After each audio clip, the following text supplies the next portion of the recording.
প্রধানমন্ত্রী শেখ হাসিনার আসন্ন চীন সফরকে মাইলফলক হিসেবে সেট করতে চায় চীন।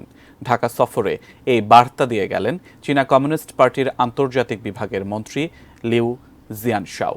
এদিকে পররাষ্ট্রমন্ত্রী ডক্টর হাসান মাহমুদ বলছেন, বাংলাদেশের লক্ষ্য বাণিজ্য ঘাটতি কমানো। আগামী ৮ থেকে ১১ জুলাইয়ের মধ্যে চীনে দ্বিপাক্ষিক সফর করবেন প্রধানমন্ত্রী শেখ হাসিনা। এই সফর ঘিরে ব্যস্ত দুই দেশের পররাষ্ট্র দপ্তর। চলছে বেশ কিছু চুক্তি ও সমঝোতা স্মারক সইয়ের প্রস্তুতি। এরই মধ্যে ঢাকা সফরে চীনা কমিউনিস্ট পার্টির আন্তর্জাতিক বিভাগের মন্ত্রী লিউ জিয়ানশাও। সোমবার জাতীয় সংসদ ভবনে প্রধানমন্ত্রী শেখ হাসিনার সঙ্গে সৌজন্য সাক্ষাতের আগে তিনি দীর্ঘ বৈঠক করলেন পররাষ্ট্রমন্ত্রী ডক্টর হাসান মাহমুদের সঙ্গে। হোটেল ইন্টারকন্টিনেন্টালে এই বৈঠকের পর বেরিয়ে এসে লিউ জিয়ানশাও জানালেন, বাংলাদেশ আওয়ামী লীগের যে নির্বাচনী ওয়াদা স্মার্ট বাংলাদেশ, সেটা বাস্তবায়নে সঙ্গী হতে চায় China Communist Party.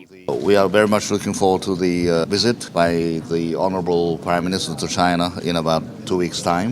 We expect, agreements on, I'm sure that it's going to be in many areas. So I believe that China share the interest and also the very strong enthusiasm in working with Bangladesh in your drive for prosperity. China will continue to play a role in pursuing a solution to this problem by working with different parties related to this issue. প্রধানমন্ত্রীর চীন সফরকে ঘিরে প্রস্তুতি, রোহিঙ্গা সংকট এবং বাণিজ্য বৃদ্ধি ছিল আলোচনার মূল বিষয় জানিয়ে পররাষ্ট্রমন্ত্রী ডক্টর হাসান মাহমুদ বলছেন, বাংলাদেশের উৎসাহ ওষুধ এবং চামড়াজাত পণ্য রপ্তানির। এক্সপোর্ট করি ১৫ বিলিয়ন আর ইম্পোর্ট করি প্রায় ১৩ বিলিয়ন।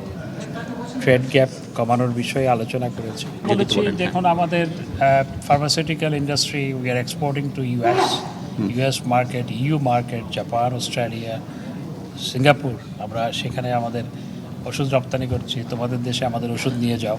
আমরা বলেছি যে চায়না মায়ানমারকে পারসু করার জন্য যাতে তারা রোহিঙ্গা রিপ্যাট্রিয়েশনটা শুরু করে। তো তিনি বিষয়টি অত্যন্ত গুরুত্ব সহকারে নিয়েছেন এবং তাদের ক্যাপাসিটিতে যতটুকু করা সম্ভব সে ব্যাপারে আমাদেরকে সহায়তা করবেন বলে আশ্বস্ত করেছেন। আশিকুর রহমান অপু, এটি নিউজ, ঢাকা।